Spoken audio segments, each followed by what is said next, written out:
Hey guys, I am back to film my book haul for the month of January 2021. I told myself I was going to be better in January. That was a lie. So I guess if you just looked at like the new books and not the used books, I guess I didn't do terrible.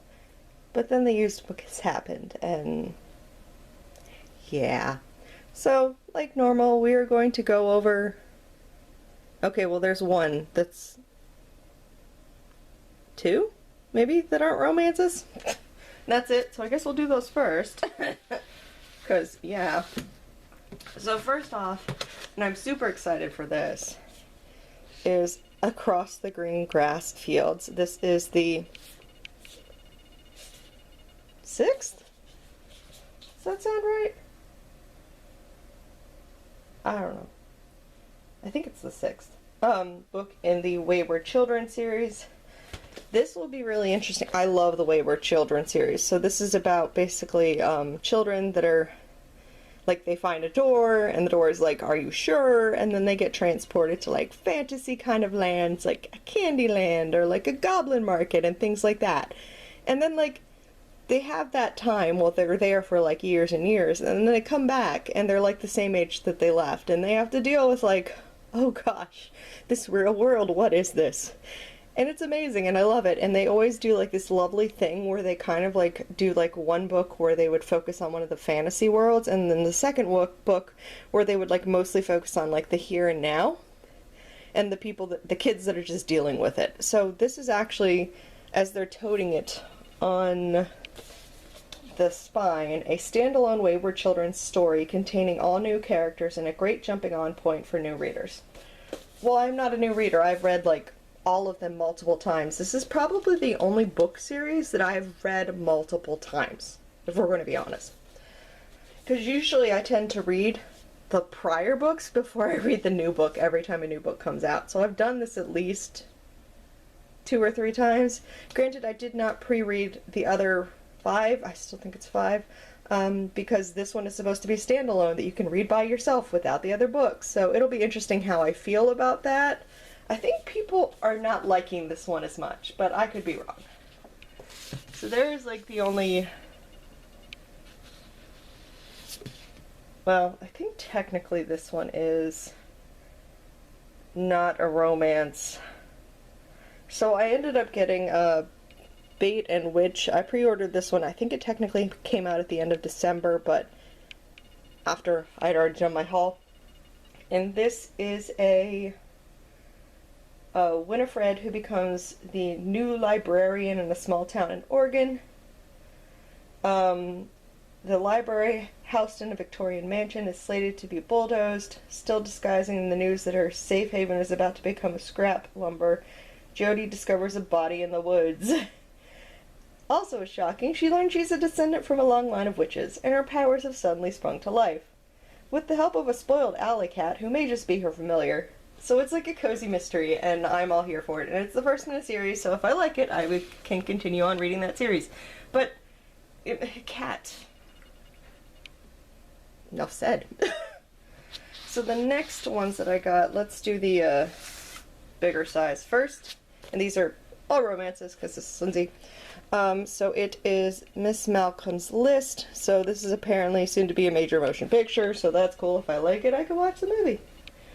Move over, Mr. Darcy. There's a new man in town. It is a Truth University acknowledgement that an arrogant bachelor insists on a wife who meets the strictest of requirements, deserves his comeuppance.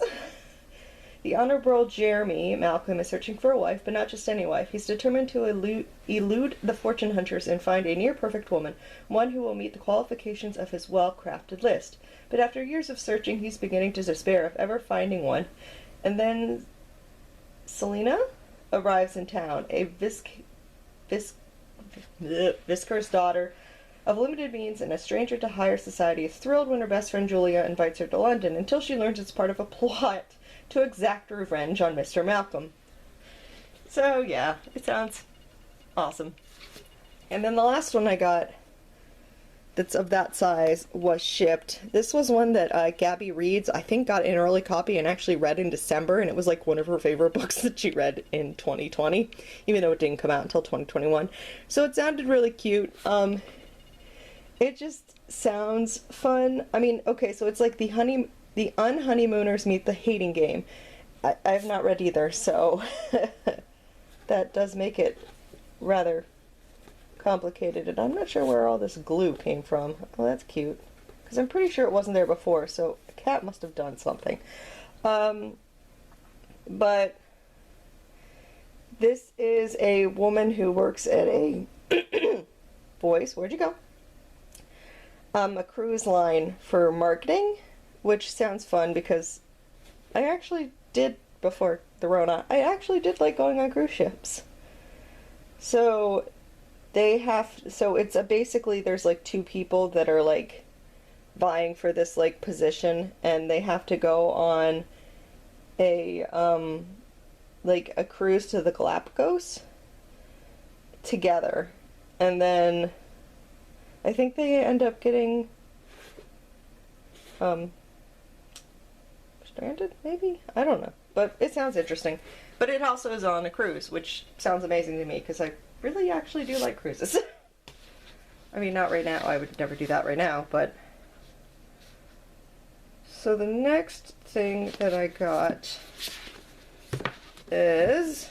So, my girl Shae had read Someday My Duke Will Come, which is the second book in this series from this author.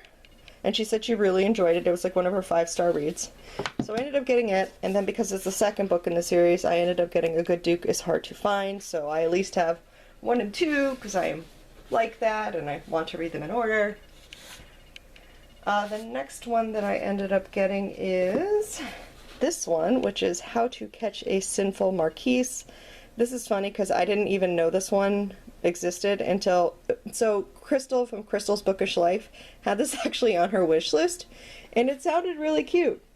And so I bought it for her for Christmas, and then I bought it for myself. So it is basically about a orphaned heiress, Olivia.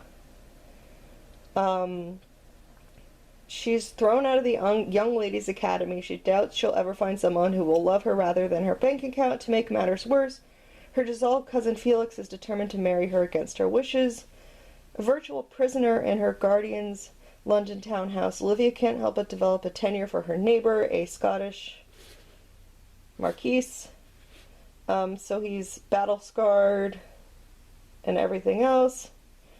He's having a young child dumped at his doorstep with a note claiming that she's his daughter. And she said she will be the nursemaid for the young girl. And I love it when they have kids. The kids involved in stories. Love, love, love. So there's that one. The next one I ended up getting is this one, which is The Worst Duke in the World.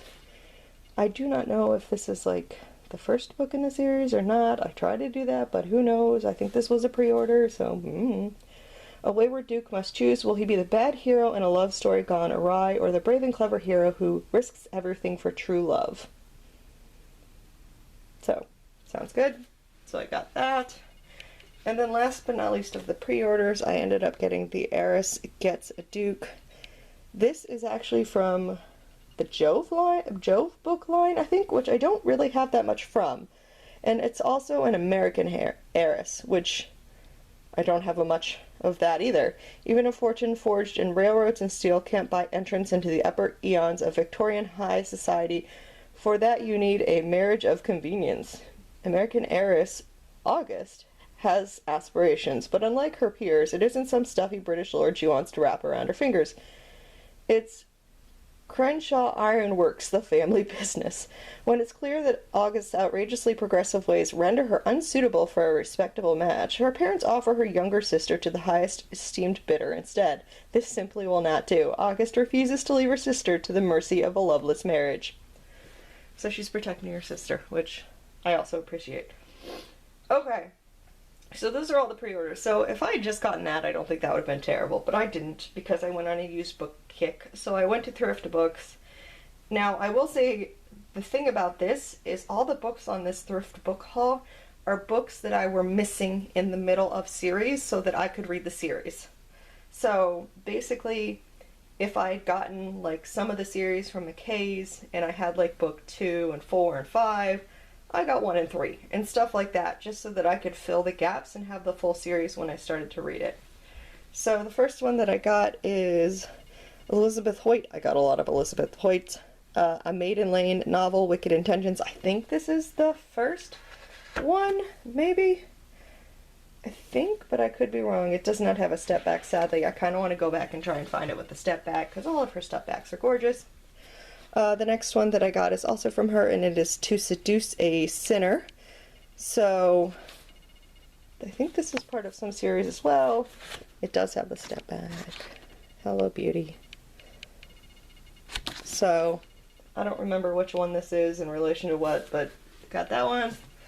The next one I got is Scandalous Desire, which is book 3 of the Maiden Lane series. Does this one have the step back? It does. The bathtub scene, which is amazing. So, I think I'm going to read the Maiden Lane soon. I'm not sure. I also got this one, which is book 6 in the Maiden Lane series, Duke of Midnight. With the step back. Yeah, I might go back and see if I can find that Maiden Line with an actual step back, because all the rest of them seem to have it. And then I got this one, To Desire a Devil, which is the final book in the Legends of Four Soldier series. Does this one have a step back? Yes, it does. Hello, step back. Yeah, I might go back and just get all of her step backs. I feel like that's the thing that might happen. The next thing I got is I got a couple Lisa Kleypas. So I ended up getting The Wallflower Christmas short novella, so that in theory I could read it during Christmas this year, like, you know, back when Christmas is a thing. The next one I got is Devils in Spring. I was missing this one from the Rivales book 3, so that I am buddy reading this whole series with Shae, so I needed this one. And the last Lisa Kleypas is this one, which is Tempt Me at Twilight, with this step back. I don't remember which series this one's in, but I think it's in something. The next one I ended up getting is Lorena Heath, When a Duke Loves a Woman, a Sins for All Seasons novel. I think I had like 2. This one does not have a step back. I think I had book 2, and so I think this is book 1. I could be wrong, but I think that's what I was doing there. The next one I ended up getting was Karen Hawkins, How to Abduct a Highland Lord. And this one is also, I think, the first book in a series where I got book 1. Here's a random Consumer's Report coupon. Huh. Okay, that came out of that book. It's always funny when you see what came out of books. Does this have like a date, just because I'm curious? No, it's always funny when they don't date these things. The next one I got is this one from Loretta Chase, which is A Duke in Shining Armor. I have the second book in the series because that one just came out recently, but I didn't have the first, so we bought the first. Does not have step back. And then last but not least, I got this book from Jade Lee, 50 Ways to Ruin a Rake. I have the second book in this series that I believe came in a Fresh Fiction box. So I wanted to at least read the first one in order, because that's apparently what I'm doing. So that is everything that I got for January. So in theory, February I won't have this huge stack. I don't plan on going to McKay's in February because I probably won't go until I see my cousins. And I don't think I'm seeing my cousins until April, actually, because, so I've been signed up to get the COVID vaccine in March. So, like, my first dose is March 8th, I think, and then the second dose is the last week in March. So I'm trying not to see my cousins until I'm, like, vaccinated, because my uncle is, like, higher age bracket, in his 70s. So, I do not want to kill my uncle. So, there's that. So I don't think I'm going to see them till April. So that means if I go to McKay's, it probably won't be till April. So I might use thrift books again if there's something that I'm missing, but we'll see. I should really just get what I want to pre-order, but this is me and I can't seem to help myself. So anyways, it is what it is. So I guess I hope you guys enjoyed this haul. I will see you guys later for the next video.